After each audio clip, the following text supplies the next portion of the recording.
تو عبداللہ بن مبارک فرماتے ہیں فرض حج کر لیا, نفل کرنے جا رہا تھا, 300 دینار پاس تھے, میں پہنچ گیا کوفے تک, وہاں سے جا کر کے کچھ سامان خریدنا تھا, احرام خریدنا تھا, ضرورت کی چیزیں, دوست بھی ساتھ تھے.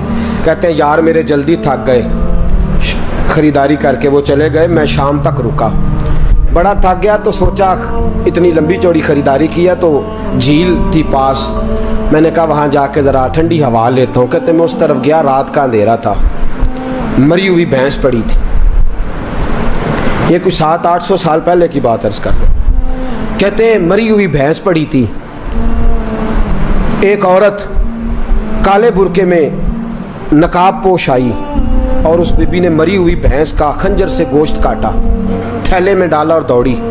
کہتے ہیں میرے ذہن کے اندر خیال آیا کہ بی بی کوئی ہوٹل چلاتی ہے اور مردہ جانور کا گوشت لوگوں کو کھلاتی ہے, ویسے تو جاسوسی منع ہے, اس نیت سے کہ مسلمانوں کو بچاؤں اس کے پیچھے ہو لیا. کہتے ہیں وہ گلیاں گزرتی گزرتی کوفے کی تنگ گلی میں گئی, ایک بڑا سا دروازہ لکڑی کا, بڑا پھاٹک جو پرانے شہروں میں ہوتے ہیں. کہتے ہیں اس بڑے پھاٹک پر اس نے زور زور سے دستک دی, دونوں ہاتھوں سے دروازہ کھلا, وہ عورت اندر داخل ہوئی تو 3-4 بچیاں جھٹ سے اس کے گرد اکٹھی ہو گئیں. اماں کچھ لائی ہو؟ تو رونے لگی, کہنے لگی میں کچھ نہیں لا سکی. کہنے لگی یہ مردہ جانور کا گوشت ہے, اور حضور نے فرمایا جب مرنے لگو تو مردار کھا کے بھی جان بچا لو. اب میں دیکھتی ہوں تم سے کھڑا نہیں ہوا جاتا, نہ کھاؤ گی تو گر پڑو گی, یہ مردہ ہی ہے پکا لو. کہتے ہیں اگلے لفظ اس عورت نے کہے تو میں باہر کھڑا چیخنے لگا. وہ کہنے لگی ہم سید زادیاں ہیں, صدقہ زکوٰۃ کھا نہیں سکتی, اور سب روگاں دا روگ محمد, جس دا نام غریبی, کنڈ ولا کے لنگ جاندے سب دوست یار قریبی, سید ہیں, صدقہ زکوٰۃ یہ مردار کھا کے گزارا کرو. کہتے ہیں پھر اس عورت نے 4 بیٹیوں کو سینے سے لگایا, کہنے لگی تمہارا باپ زندہ ہوتا تو یہ دن نہ, سید بھی اور یتیم بھی اور مسکین بھی. پھر وہ روئیں. حضرت عبداللہ بن مبارک کہتے ہیں زور زور سے دروازے پہ دستک دی, بی بی باہر آئی, کون ہے؟ تو میں نے کہا میں عبداللہ بن مبارک ہوں, محدث ہوں, زمانہ مجھے جانتا ہے, میرے شاگردوں کی لسٹ بڑی لمبی ہے. کہنے لگی اچھا تو؟ کہنے لگا یہ 300 دینار ہیں, تو مہربانی کرے تو رکھ لے, چلے اپنا کام کریں ہم جانے ہمارا. کہتے میں نے زمین پہ گھٹنے ٹیک کے نا تو سید زادی کے آگے ہاتھ باندھ دیے. میں نے کہا میں نوکر ہوں, تم اولاد ہو, میں خادم ہوں, تم نسل ہو, مہربانی کرو, مہربانی میرے اوپر مہربانی, پیسے رکھ لو. کہتے ہیں میں نے وہ پیسے دیے, میں واپس لوٹا. یار کہنے لگے چل, میں نے کہا نہیں میں نے نہیں آج کرنا.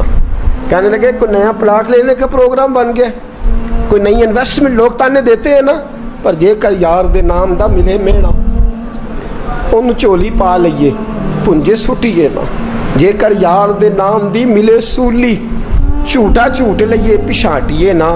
کہتے ہیں میں نے کہا یار جیسے تمہاری مرضی سمجھ لو, یہ میرا راز ہے, میں بتاتا نہیں. فرماتے ہیں لوگ حج کرنے چلے گئے, میں وطن آ گیا, 6 ماہ کے بعد قافلے لوٹے.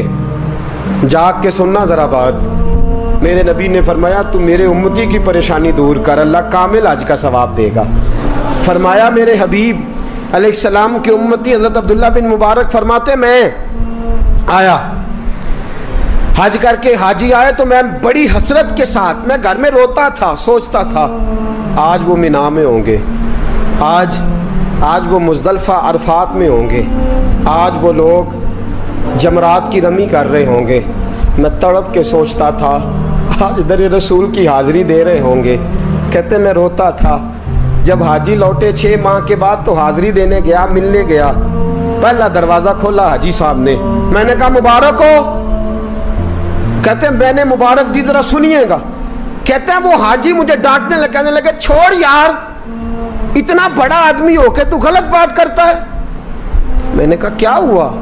کہنے لگے تو نے ہمیں کہا کہ جانا نہیں, اور پھر ہم مینا میں آوازیں دیتے رہے, تو بات ہی نہیں سنتا تھا.